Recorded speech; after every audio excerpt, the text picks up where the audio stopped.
हे guys, अस्सलाम वालेकुम, this is Rabia and I am back with my top 5 dramas of the week. क्या हाल चाल है आप सब लोगों के? मैं अगर भी देख रही हूँ, फ़र्क भी देख रही हूँ, मुझे दोनों बड़े इंटरेस्टिंग लग रहे हैं। थोड़े स्लो पेस्ड हैं, जिसकी वजह से लेट्स चेक कि क्या स्लो पेस होने के बावजूद उनकी कहानी ऐसी थी कि वो टॉप 5 में आए हैं या नहीं आए हैं। नंबर 5 पे हमारे पास है वबाल। वबाल इंटरेस्टिंग जा रहा है। मुझे अनम और फराज की जो केमिस्ट्री है, जो उनका इंटरेक्शन है, जो उनकी लड़ाइयाँ हैं, दोस्तियाँ हैं, मुझे वो मज़े की लगती हैं। फिर जो शगुफ्ता हैं, उनकी एक अलहदा कहानी है। तो वबाल अभी जो है ना, उसने मेरा इंटरेस्ट पकड़ के रखा हुआ है। और वही बात है कि सूद आप बैंक से लेना लें, लेकिन आप जिन लोगों से उधार ले रहे होते हैं वो भी आपको सूद चार्ज कर रहे होते हैं। अब वो जहेज़ जिससे उन्होंने उधार पे लिया है या वो लोन पे लिया था, इवन उन्होंने 2000 रुपये एक्स्ट्रा डाल दिए एक टैक्स के नाम से। तो ये सब सूद की डिफरेंट फॉर्म्स हैं जो, तो मुझे इस वजह से ड्रामा इंटरेस्टिंग लगता है एंड शुक्र है उसने पेस पकड़ी है, तो इसलिए वो नंबर 5 पे हमारे पास आज टॉप 5 में है। नंबर 4 पे हमारे पास है हब्स। हब्स थोड़ा नीचे गिर गया क्योंकि मुझे लग रहा है कि हब्स इस वक्त अननेसेसरीली स्ट्रेच हो रहा है। कोई ज़रूरत नहीं है हमें सोहा कह रही हूँ, सोहा का एंगल बीच में लाने की। अब फाइनली आयशा और बासित करीब आए थे, हमें उनके रोमांटिक मोमेंट्स ही दिखा देते। अभी पहले बासित का शक दूर हुआ है, तो अब आयशा के दिमाग में कुछ आ गई है बात। थोड़ा सा वो स्टार प्लस वाला टच आ रहा है, जैसे वो नहीं होता है कि एक साजिश ख़त्म होती है तो दूसरी साजिश स्टार्ट हो जाती है। अब ज़ोया की प्रेगनेंसी वाली साजिश भी आ गई है। सो वो ड्रामा जो बड़ा अच्छे तरीके से स्टार्ट हुआ था, जिसमें हमें बड़ा मज़ा आ रहा था, हमें स्टोरी बड़ी रिफ़्रेशिंग लग रही थी, दो लोगों की जो बड़े ह्यूमन थे और उनके अंदर ग्रेनेस थी और उनके दरमियान मिसअंडरस्टैंडिंग, मिसकम्युनिकेशन के एंगल्स बड़े अच्छे लग रहे थे हमें। लेकिन अब वो सब चीज़ें जा रही हैं टुवर्ड्स साजिशें एंड अननेसेसरीली ड्रैग्ड ट्विस्ट्स जिनकी मुझे समझ नहीं आ रही है। सो डिटेल्ड रिव्यू आप कल हमारे ड्रामा कप में सुन सकते हैं। सो हब्स जो है वो नीचे गिरा है और नंबर 4 पे आ गया। नंबर 3 पे हमारे पास है फ्रॉड एकदम से मुझे बहुत इंटरेस्टिंग लगने लगा है, because I want to know कि माया क्या करेगी और वो एहसन खान का जो कैरेक्टर है उसको कैसे वो उसकी सच्चाई सामने लाएगी। एंड अब इंटरेस्टिंग ये हो गया है कि माया और उसका जो शौहर है मिकाल जो कैरेक्टर करें, उन दोनों का इंटरेक्शन भी मज़े का है, और माया और एहसन का जो कैरेक्टर है उन दोनों का इंटरेक्शन भी मज़े का है। सो एक तरफ आपको इस कपल की रिलेशनशिप नज़र आती है, इस तरफ आपको एक दुश्मन और जो दो दुश्मन एक दूसरे के उनकी रिलेशनशिप नज़र आती है। सो एंड देन फिर बच्ची का एंगल वो मुझे बहुत प्यारा लगता है। तो फ्रॉड अब finally has picked up pace and has caught my attention at least. Number 2 पे जाने से पहले हम करेंगे best director. For me best director is Saqib Khan for Fraud this week.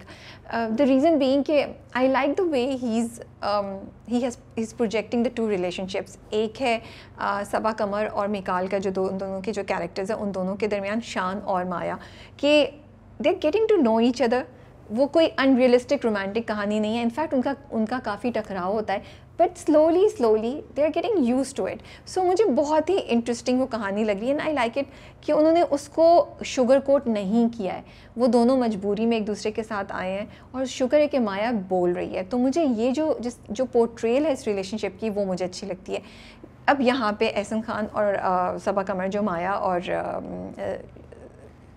शर्जी के कैरेक्टर को ले लें, तो उन दोनों का इंटरेक्शन भी बड़ा मुझे अच्छा लगता है कि वो भी वाटर चेक करें कि क्या एक दूसरे वो मतलब कितने पानी में खड़े हैं वो दोनों, और वो कितना एक दूसरे को ड्रैग कर सकते हैं या कितना एक दूसरे को थ्रेट कर सकते हैं।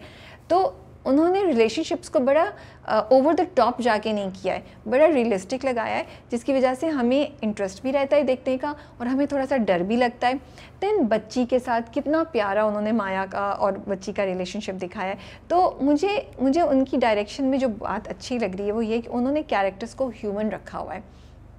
कहीं भी कैरेक्टर्स जो हैं वो आउट ऑफ देयर कैरेक्टर नहीं जा रहे हैं, जो हम जिस तरह का उनसे एक्सपेक्ट करते हैं वो वैसा ही कर रहे हैं और उनको एक सटल तरीके से वो खिला रहे हैं। तो ऐसा नहीं होता कि आपको कहीं भी चीज़ ओवर द टॉप लगे या कहीं भी आपको चीज़ जो है वो आपके पेशेंस को टेस्ट करें। So I really like the direction that he is doing in the recent episodes and pace भी थोड़ी सी उन्होंने बढ़ा दी है। अब जो सीन्स आते हैं वो कहीं आपको अननेसेसरी नहीं लगते। अब आपको लगता है कि हाँ, ये सीन्स जो हैं वो इम्पॉर्टेंट हैं and they should be part of the script. Okay जी, नंबर 2 पे हमारे पास है पिंजरा इज़ गोइंग वेरी स्ट्रॉन्ग। कहानी आगे बढ़ रही है और हमें बच्चों की और कॉम्प्लिकेशंस, उनके चैलेंजेस नज़र आ रहे हैं। इसी तरह माँ बाप का आपस में इंटरेक्शन और दोनों जो माएँ हैं उनके उनके चैलेंजेस और उनके इंटरनल जो कॉन्फ्लिक्ट्स हैं वो भी हमें नज़र आ रहे हैं. सो पिंजरा is going very very strong. It's a drama जो आप एक सेकेंड के लिए भी बोर नहीं होते जब आप देख रहे होते हैं, एंड वो आपको बड़ा पकड़ के रखता है. एंड ऑफ कोर्स ज़बरदस्त performances by the entire cast. Best actor male and female. Best actor female goes to Yumna Zaidi as Bakhtawar/Bakhtu for Bakhtawar. What I love about Yumna Zaidi in this one is जब वो इस episode में जहाँ वो 2 जगह as बख्तू बन के अपना कंट्रोल लूज़ करती है ना अपनी माँ के ऊपर, दे were amazing scenes.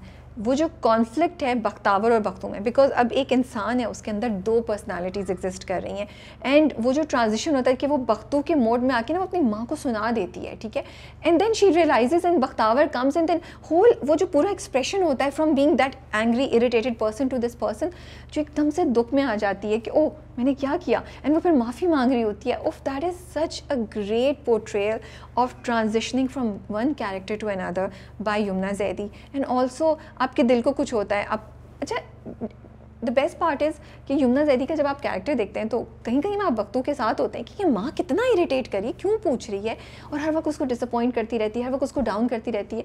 But then जैसी बख्तावर आती है तो आपको एकदम से एहसास होता है कि हाँ, इसको बदतमीज़ी नहीं करनी चाहिए थी माँ के साथ, इसको ऐसे नहीं बोलना चाहिए था क्योंकि माँ के पास तो और कोई भी नहीं है. So I am just loving how Yumna Zaidi ने बख्तावर और बख्तू दोनों को प्ले किया. और अब ये जो ट्रांजिशन हो रही है ना, चेंज एक ही सीन में from Bakhtu to Bakhtawar, that is amazing. अच्छा जी, and I also want to mention Saba Qamar for as Maya in Fraud. I think she's doing an amazing job.